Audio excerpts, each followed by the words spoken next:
2018 በጀት ዓመት በክልሉ ዘላቂ ሰላምን ለማስፈን ከሚደረግ ጥረት ባለፈ ለአሻጋሪ እድገትና ዘላቂ ልማት እቅድ ትግበራ ትኩረት በማድረግ በአጠቃላይ ክልሉ የኢኮኖሚ ላይ እድገት ማስመዝገብ መቻሉን ርዕሰ መስተዳድር አረጋ ከበደ ገለጹ።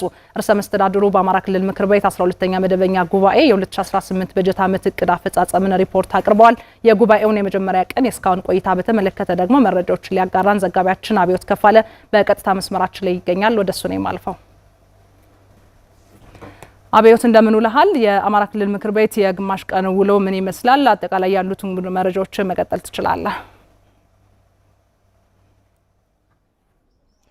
አመሰግናለሁ ስፈልግ። እንደምን ዋላችሁ ተመልካቾቻችን። ስድስተኛው ዙር የአማራ ክልል ምክር ቤት በአምስተኛ ዓመት የሥራ ዘመን 12ኛ መደበኛ ጉባኤውን በዛሬው ዕለት ጀምሯል። ይህ ምክር ቤት እንግዲህ መስከረም 20 ቀን 2014 ዓ.ም የምስረታ ጉባኤውን ካደረገ በኋላ ላለፉት ዓመታት የክልሉ ሕዝብ ወኪልነቱን በሚያረጋግጥ መልኩ የሕዝብ ጥያቄዎችን በማድረስና መፍትሄ እንዲያገኙ በማድረግ በኩል የራሱን አስተዋጽኦ ሲያበረክት የቆየ ምክር ቤት ነው። በዚህ በ12ኛ ጉባኤውም እንግዲህ ሌሎች አጀንዳዎችን ይመክራል። ይህ ምክር ቤት ባለፉት ዓመታት 12 መደበኛ ጉባኤዎችን የዛሬውን ጨምሮ ማለት ነው አካሂዷል። አንድ የአስቸኳይ ጉባኤ አካሂዷል ማለት ነው። እንግዲህ በዛሬ በጀመረው ጉባኤውም የክልሉ መንግስት የፈጻሚ አካላት የበጀት ዓመቱ የአፈጻጸም እቅድ ሪፖርት ቀርቦለት ይወያያል። ሌሎችም የጠቅላይ ፍርድ ቤት የአማራ ክልል ዋና ኦዲተርና ሌሎችም አዋጆችና እቅድ አፈጻጸሞች ላይ ውይይት እንደሚያደርግ ይጠበቃል። በስካሁኑ ቆይታው የክልሉ መንግስት የእቅድ አፈጻጸም ሪፖርት በርዕሰ መስተዳድር አረጋ ከበደ አማካኝነት ቀርቧል።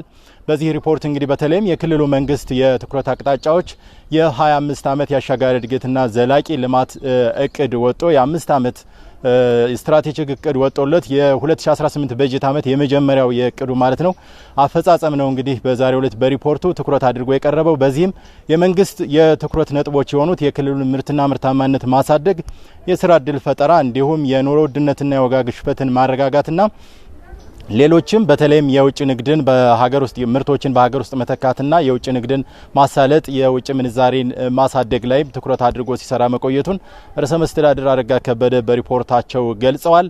የክልሉን አጠቃላይ እድገትና ምርታማነት ስንመለከት በተለይም እንግዲህ በ2013 ከነበረው የ242.5 ጥቅል ምርት አሁን ላይ ወደ 399.8 ቢሊዮን ብር ማሳደግ ተችሏል ማለት ነው። ይህም በተለይ በኢኮኖሚስቶች እይታ ሲታይ ከፍተኛ እድገት እንደሆነ ይመዘገባል። በተለይም የክልሉን ሰላም ለማረጋገጥ ከሚደረጉ ጥረቶች ጎን ለጎን የልማት ስራዎችንም ማከናወን ላይ ልዩ ትኩረት ተደርጎ ሲሰራ ቆይቷል። በዚህም መሰረት የኢኮኖሚ እድገቱን ስንመለከት በ2013 ከነበረው የ3.8 እድገት በአሁኑ ጊዜ 7.9 በመቶ እድገት ማስመዝገብ መቻሉና ይህም በተለይም ካለፈው ዓመት ጋር ሲነጻጸር የ1.9 በመቶ እድገት ማስመዝገቡን በዚህ ክልሉ ባለበት ሁኔታ ውስጥ ሆኖ ይህን እድገት ማስመዝገብ ከቻለ ሰላማዊ ሁኔታ ቢኖር ደግሞ ከዚህ የበለጠ ማስመዝገብ እንደሚቻል ነው ርዕሰ መስተዳድሩ የገለጹት።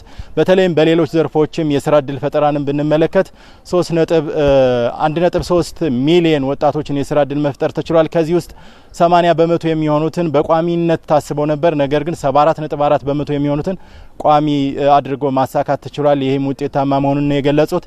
በተለይም እንግዲህ ክልሉን ወደ ሰላምና መረጋጋት ለመመለስ እየተደረጉ ካሉ ጥረቶች ጎን ለጎን በልማት ስራዎች በተለይም ክልሉ ያለውን እምቅ አቅም እንዲጠቀምና የኢኮኖሚ እድገቱን እንዲያሳልጥ በማድረግ በኩል የ25 ዓመት አሻጋሪና ዘላቂ የልማት እቅዱን ግቦችን ለማሳካት በሚያስችል መልኩ የ2018 በጀት ዓመት ተግባራትን በዛ ልክ ተይዘው ሲከናወኑ መቆየታቸውን ገልጸዋል። በተለይም የማዕድን ሀብት ክልሉ ያለው እምቅ አቅምን በመጠቀም በኩል የክልሉን ኢኮኖሚ ለማሳደግ በሚያስችል መልኩ ባለሀብቶችንም በማበረታታትና ተሳትፏቸውን በማሳደግ በኩልም በኢንዱስትሪ ዘርፍ በአምራች ዘርፍ እንዲሰማሩና የክልሉን ሀብቶች እሴት ጨምረው ወደ ውጭ በመላክ የውጭ ምንዛሬ እንዲያስገኙና ከውጭ የምናስገባቸው ምርቶችን በማስቀረት በኩል አስተዋጽኦ እንዲያበረክቱ በማድረግ እንዲሁም የስራ ዕድል በመፍጠር በኩልም ውጤታማ ስራዎች ተሰርተዋል። በተለይም በቀጣይም ከዚህ ትምህርት ወስደን የተጀመሩ ስራዎችን ማጠናከር አለብን ያሉት ርዕሰ መስተዳድር አረጋ ከበደ እንግዲህ የአማራ ክልል ምክር ቤት 5ኛ ዓመት የስራ ዘመን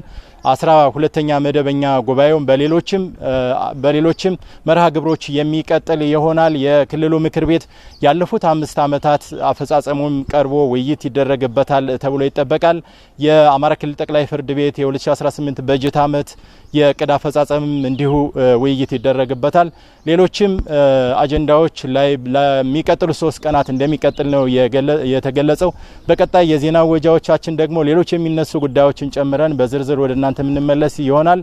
ያሉኝ መረጃዎች እነዚህ ናቸው። አመሰግናለሁ። ስፈልግ አብዮት ከፋለ ላደረስከን ተጨማሪ መረጃ እጅግ አድርጌ አመሰግናለሁ።